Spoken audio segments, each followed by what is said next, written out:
안녕하십니까, 정인태입니다. 나라 경제 다 망친 윤정부와 한국은행. 네, 이 주제로 말씀을 드리겠습니다. 지금 우리나라 경제 상황이 아주 심각합니다. 지금 CS 다음은 도이체방크 부도 위험 치솟고 주가 폭락하고 있다. 지금 세계 금융도 흔들리고 있어요. 이게 다 뭐냐면 미국의 급격한 금리 인상으로 인해서 만들어지고 있는 것입니다.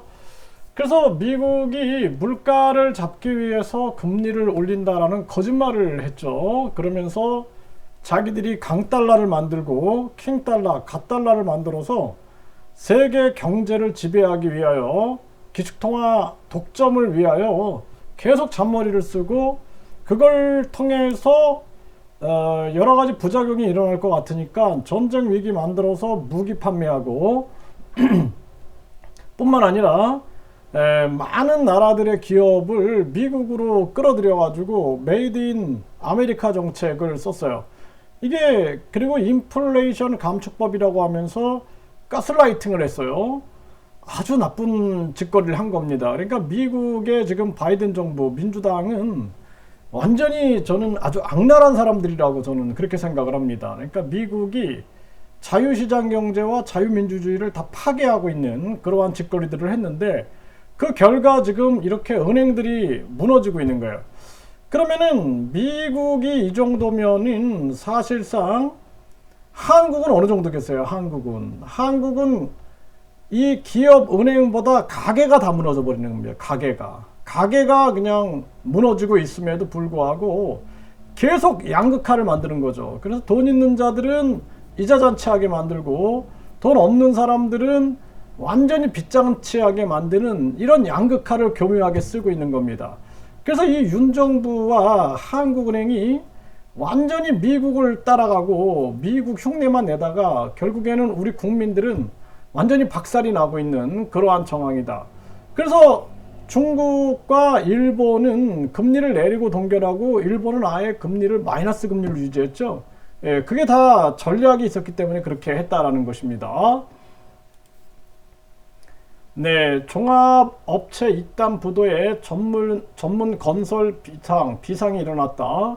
네, 올 들어서 종합건설 부도 70%가 급증했어요. 99개. 하청 전문 건설만 수천 개 연쇄 피해가 일어났다는 것입니다.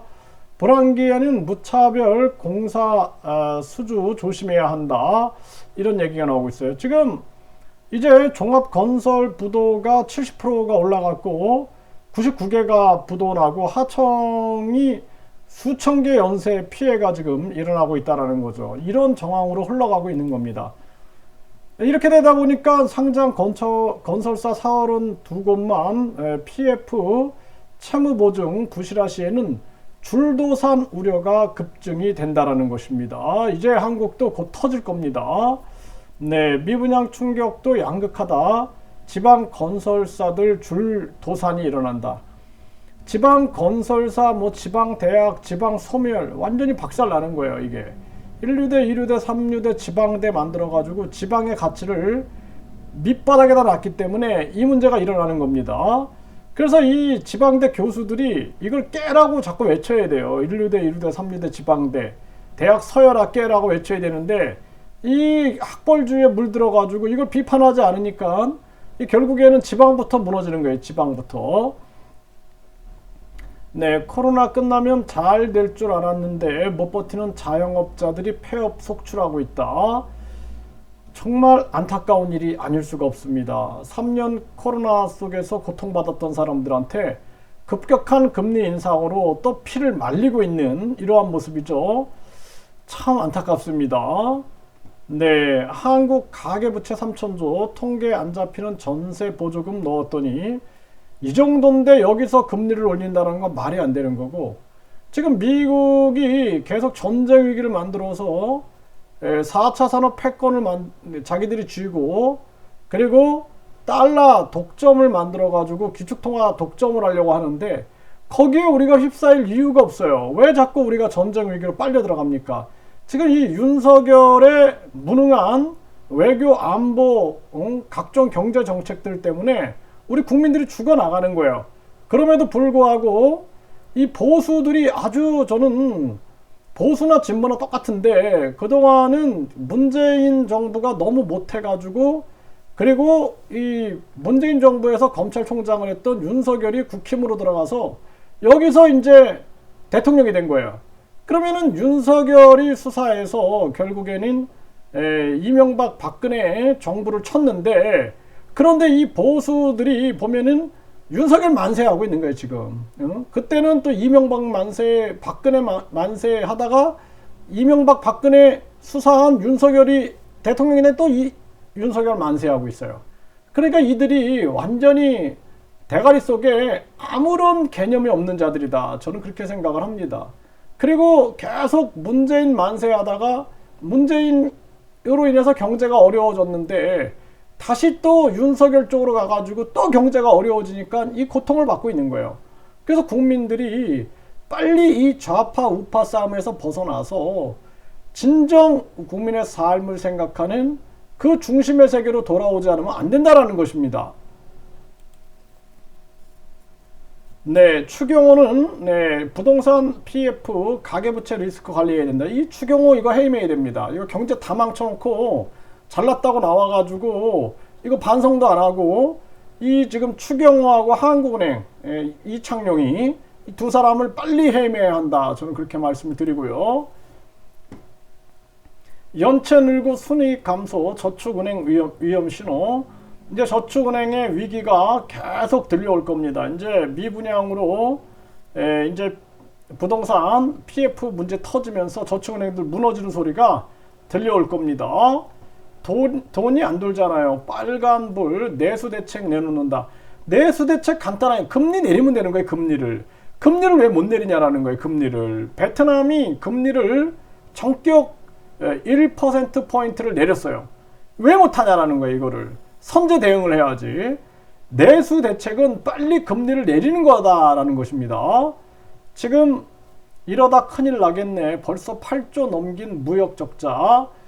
이게 지금 심각한 문제입니다. 금리를 빨리 내려서 한국 돈을 평가 절하시켜가지고 무역 경쟁력을 키우지 않으면 안 된다라는 거예요. 이게 제발 내 말을 들어야 되는데 이 진짜 이 아부꾼 놈들이 그냥 아부만 떨고 있으니까 나라가 무너져도 신경 안 쓰는 거예요. 뭐 전쟁 위기 막 일어나도 그냥 잘하십니다. 경제 다 무너져도 잘하십니다. 이태원 참사로 많은 사람들이 고통을 받아도 그냥 잘하십니다. 그냥 옆에서 아부만 떠니까 이런 문제가 터지고 있는 것입니다. 지금 삼성전자가 지난해 재고가 52조다. 반도체 76.6% 급증하고 있다. 심각한 문제입니다. 미국이 삼성, SK 죽이려고 그러는 거 안 보이나? 예? 지금 미국한테 그래도 미국 만세하고 있는 거예요. 미국 만세. 예? 지금 우리가 중심을 잡고 미중 패권 전쟁 속에서 우리가 교묘하게 아주 고도의 줄타기를 해가지고 우리 국익을 추구해야 되는데 베트남이 그렇게 하고 있잖아. 베트남이 미중 패권 속에서 아주 교묘하게 줄타기하면서 자기들의 이익을 극대화시키고 있는데 이것들은 그냥 계속 미국한테 다 탈탈 털리면서 일본한테 탈탈 털리면서 일본 만세, 미국 만세 이러고 있는 거예요. 이 참 한심한 일이 아닐 수가 없습니다. 그러니까 북한 김정은이나 시진핑이나 여기에도 우리가 아주 이 대한민국이 강력하면서도 아주 노련한 그러한 외교수를 발휘해내고 미국과 일본에도 그렇게 해야 되는데 이게 안 되는 거예요. 아마추어 중에 상아마추어 외교를 펼치고 있다는 것입니다. 신한은행 모든 가계대출 금리를 인하한다. 최대 1.1%포인트를 내린다라는 거예요. 이게 지금 신한은행, 은행들이 내리는 것도 중요하지만 기준금리를 내려야 되는 거예요. 그러니까 이복현 위원장이 저기 가가지고 이창용이를 조져야 된다. 저는 그렇게 생각합니다. 이창용이한테 가가지고 당신들 왜 미국만 따라해? 지금 일본이 마이너스 금리 유지하는 거 안 보여? 그리고 당신들 미국 사람이야, 한국 사람이야? 그리고 지금 저 중국도 지금 금리 내리고 동결하는 거 안 보여? 베트남도 지금 금리 내리고 있잖아. 당신들 뭐 하는 거야? 하면서 한국은행을 조져야 된다. 저는 그렇게 생각합니다.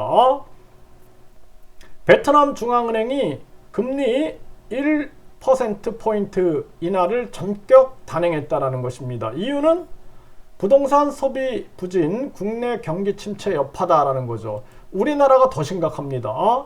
캐나다는 금리 인상 중단 동결을 선언했습니다. 네, 중국인민은행도 기준금리 7개월간 연속 동결을 했어요. 네, 그리고 일본은행 대규모 금융 완화 유지를 결정했다라는 것입니다. 지금 이런 정황입니다. 그래서 우리나라는 빨리 경제 라인을 다 교체해야 된다. 내가 계속 얘기하잖아요. 작년부터 얘기했잖아요. 작년에 이창용이 해임하고 저 추경호 취임했으면 우리나라 경제 살았습니다. 네, 이거 지금 우리나라 경제 다 망치고 더 박살나고 다 거지 돼야지 그때 정의 때 그 사람 말이 옳았네 그럴 겁니까? 이거 큰일 났습니다. 빨리 금리를 내리고 무역 경쟁력 내수에 진작에 총력을 기울여야 된다 이렇게 말씀을 드립니다.